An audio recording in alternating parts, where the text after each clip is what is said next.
Hi, fifth grade. We're going to be doing a little preparation for summer reading today. Um, I'm going to be posting your lists, the summer reading lists, onto the Google Classroom page. Mrs. Neville and I have been working really hard. I've been creating the lists for you guys for your grades, my students, and filling them with books that I think are going to be really fun for you to read over the summer. Hopefully, there's a lot of new books on there, things that you are going to be excited to dive into. What we're going to do today is I thought I'd give you a little bit of a sample. So, what we're going to do, I'm going to read the first chapters of two very different books. They're books that I don't believe we have in the library yet, but they're books that I'm ordering for next year, but that you can read on your own this summer. And what I wanted to do is try reading a short chapter from each of these books and just see how you respond differently to each of them. It can be an interesting experience to kind of read two very different books and pieces of them back to back.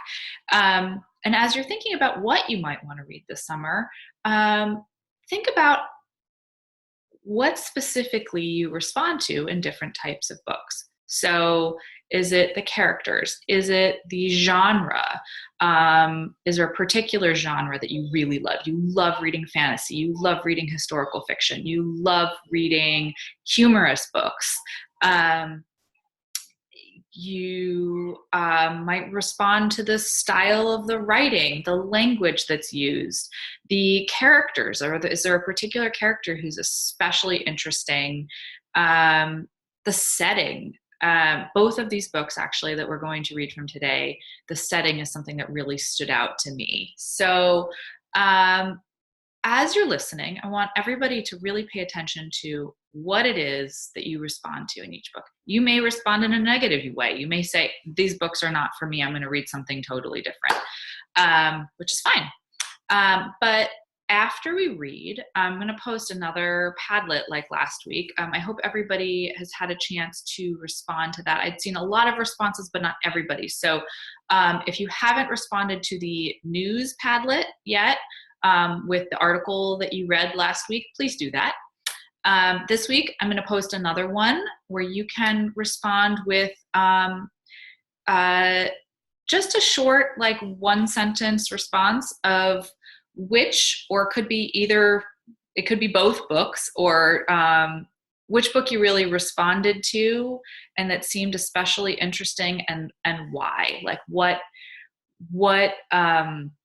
feature of the book, like I said, character, genre, setting, language, what really stood out to you and made you say, this might be a book that I might want to read. It could be neither of them.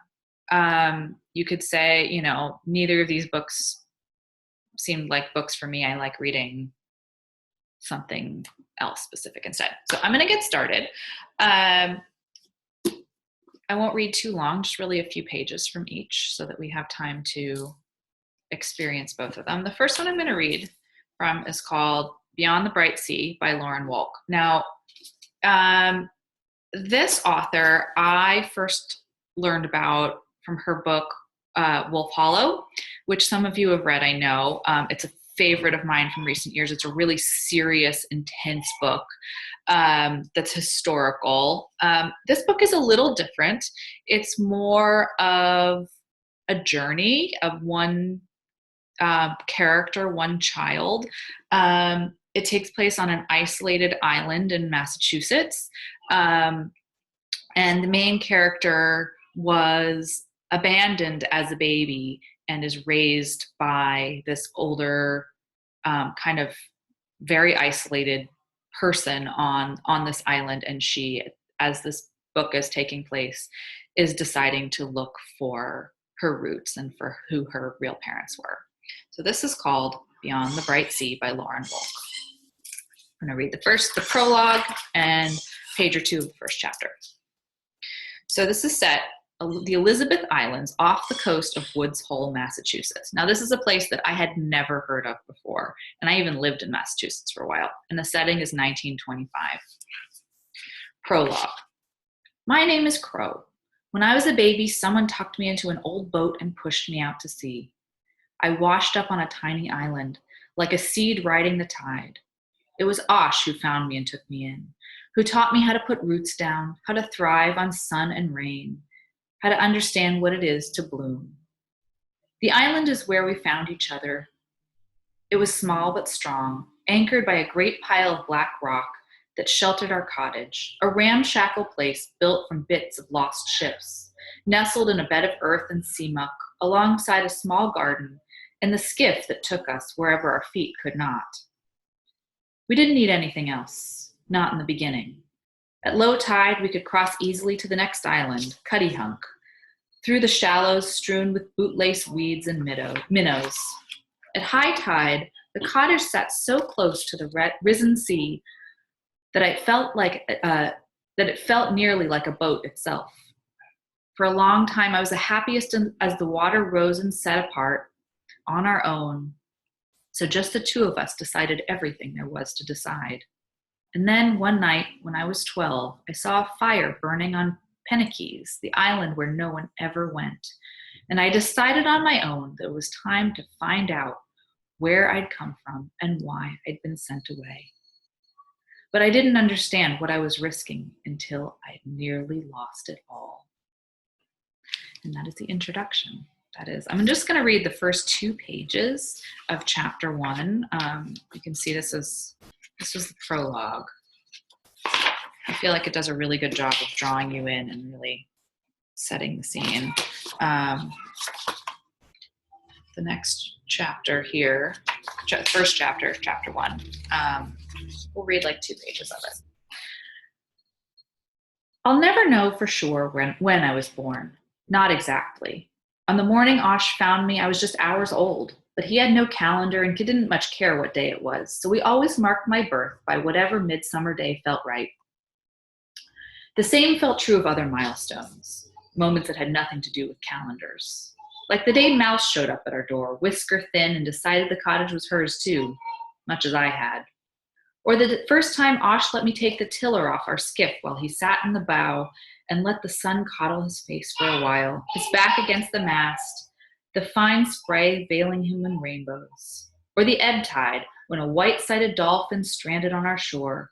Osh had gone somewhere, and I came back from Cuttyhunk to find her rocking and heaving, her cries baby-like and afraid. I used my bare hands to scoop away the wet sand that stuck her fast. And I grabbed her crescent flukes and tugged inch by inch until the water lifted her enough that we both slipped back suddenly into the sea. She looked at me in the eye as she passed, as if to memorize what I was at that moment, as if to say that I should remember this, too, no matter what else happened later, none of which had anything to do with calendars. So I'm going to stop there. This gives you a little introduction. We don't know too much yet. The story of Crow, how she got to this tiny isolated island off the coast of Massachusetts, off the coast of Cape Cod. The very quiet and kind of unique man who's her guardian. And where she came from and her journey to find out. So that is a little tiny sample of Beyond the Bright Sea, historical novel, but pretty realistic setting, but also a very unusual and,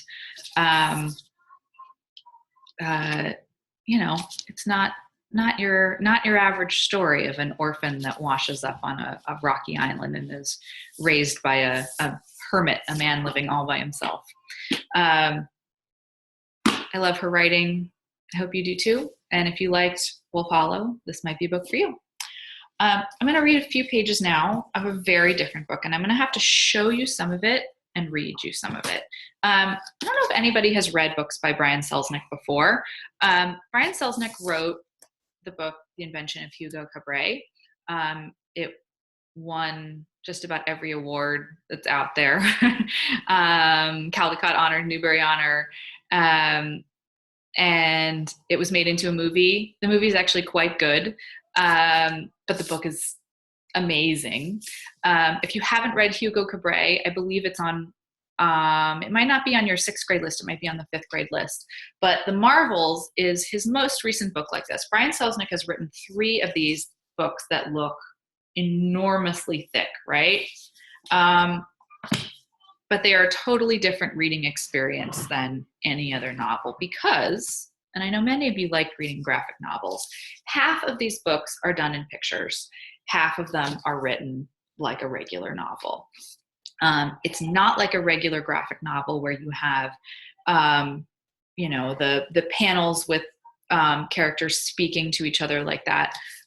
This book, the 3rd book of Brian Selznick, they're not a series. Each book is totally its own story, but the styles of them are sort of connected. This book is really 2 stories in one that tie together. The first one is historic. Well, they're both somewhat historical. The first takes place a very long time ago, a couple hundred years ago. They both take place in England. The first story is told entirely in pictures, no words at all. So we open the book to 1766, and we see the story told in pictures. So we see the story of a ship.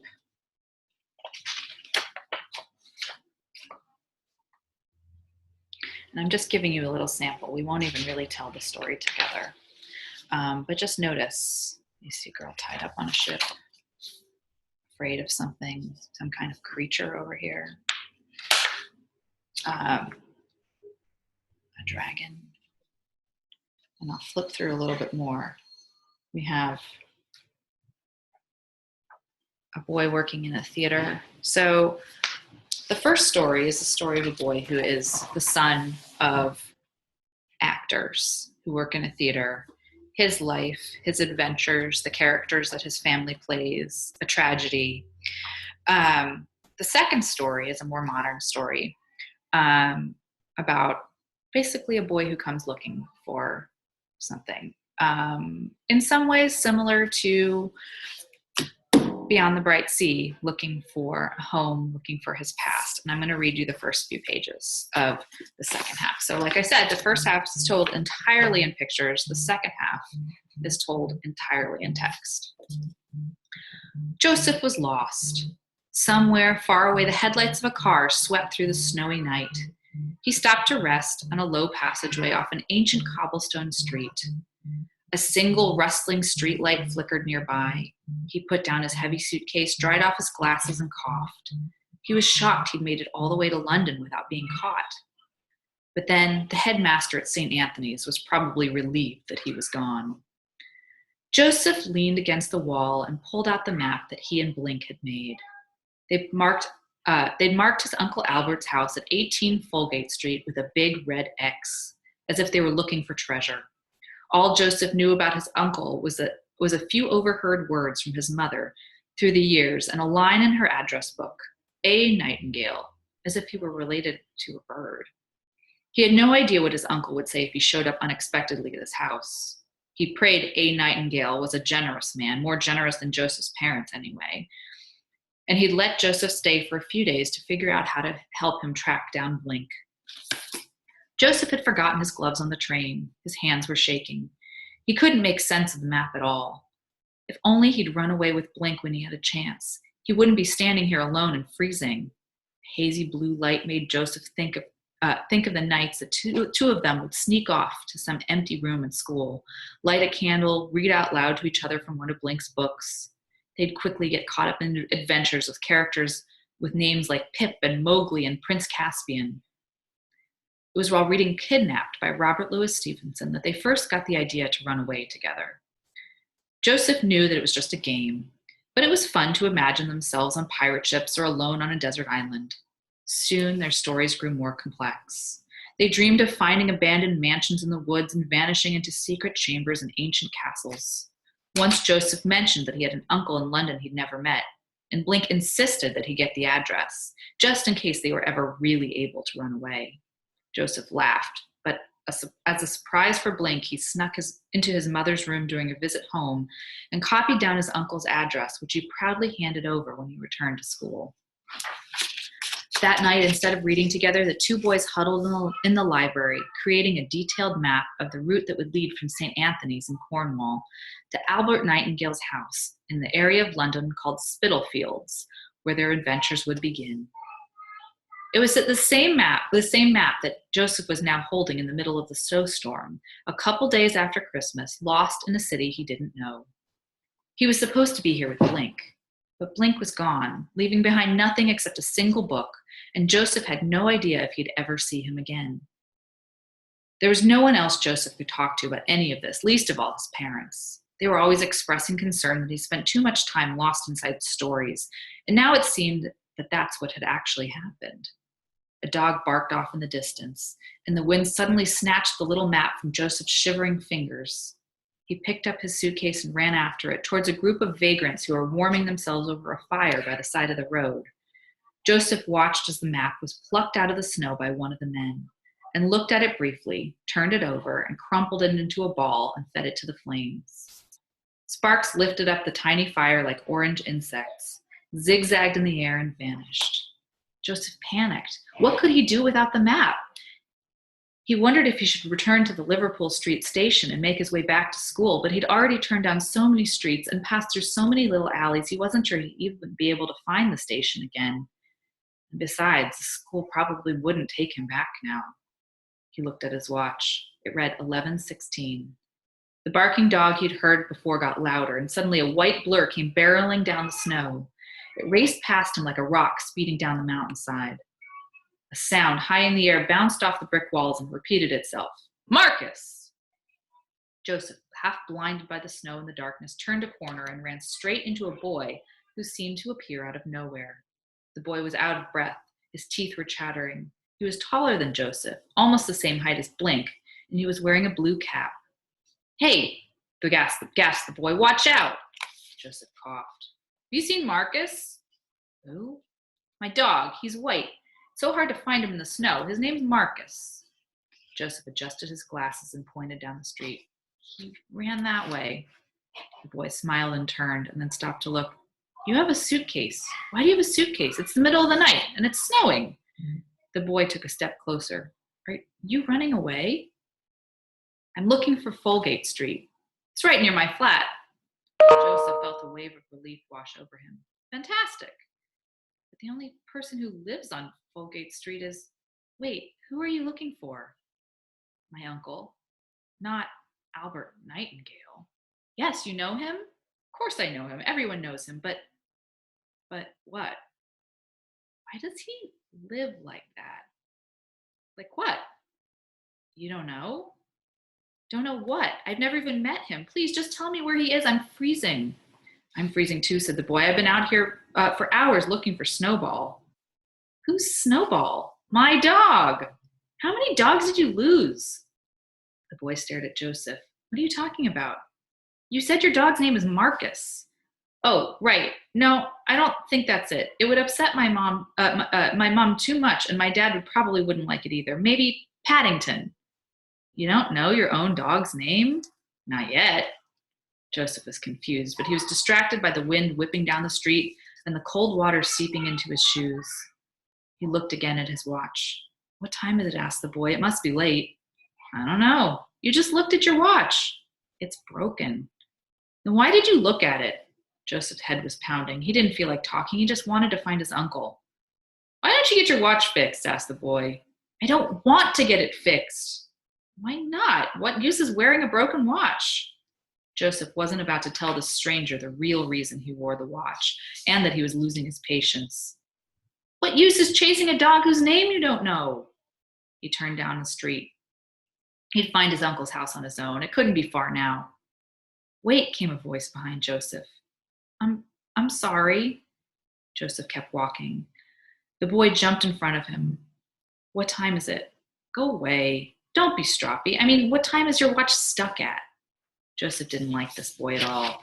He pulled up his jacket sleeve and showed him the watch. 11:16. Now, will you leave me alone? I have an idea. Help me find my dog. I'll help you find your uncle. The boy smiled.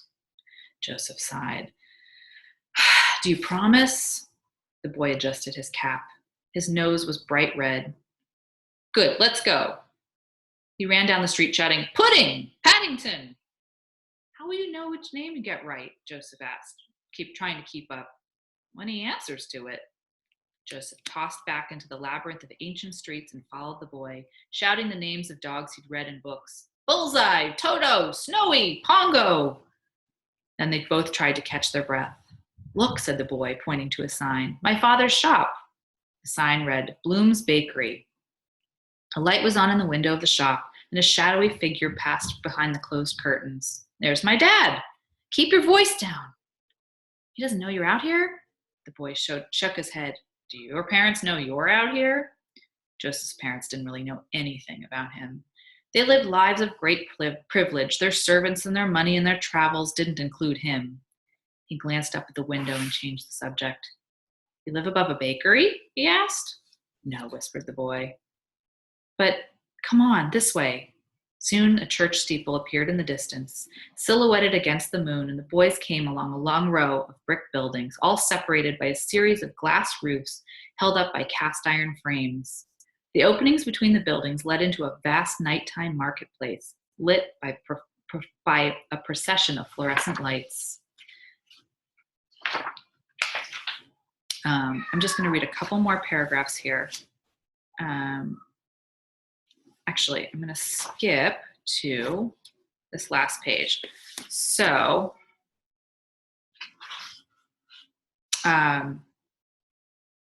Joseph and Frankie, so the other boy's name is Frankie. Joseph and Frankie chased the dog into the streets again.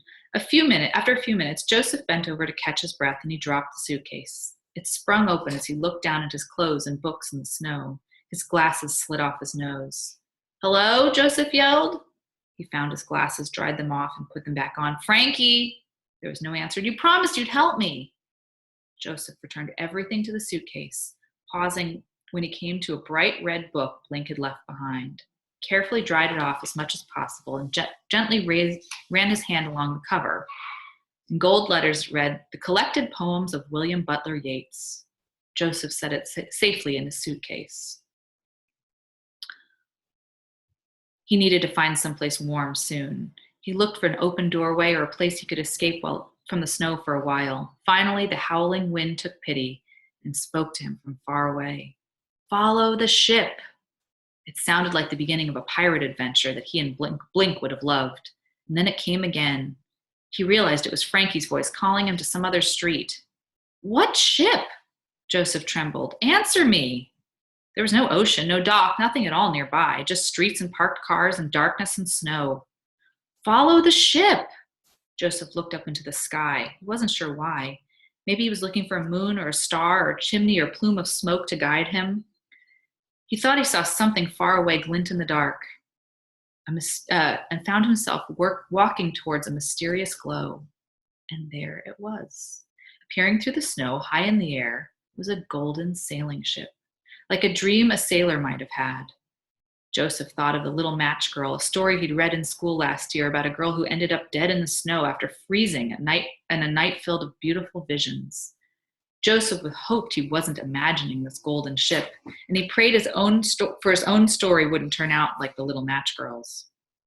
Not knowing what else to do, Joseph ran towards the ship. As he drew nearer, he saw it was a massive golden weather vane signaling him. A sign that read Folgate Street was just visible beneath a sheen of snow on the corner, and he was soon standing in front of an old brick building in the middle of a dark, narrow road. There was a large metal gas lamp hanging on the entrance, illuminating a brass knocker shaped like the head of a dog with a ring in its mouth. Pine garlands and red velvet ribbons were hung around the doorframe. The house provided the only light on Folgate Street, and the number 18 was nailed to the center of the door. And that's where we'll stop. So he's found his uncle's house. Clearly, from Frankie's information and from the fact that it's kind of the only house on the street in this dark, sad part of London, there's something a little odd about his uncle. and the house that he has kept.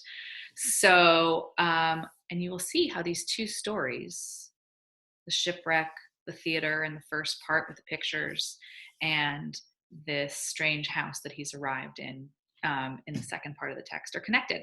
I am going to also post a video that you can watch that when I first read this book, I actually had the privilege of going to see Brian Selznick, the author, read from this book. And it was one of the most incredible author experiences I've ever seen.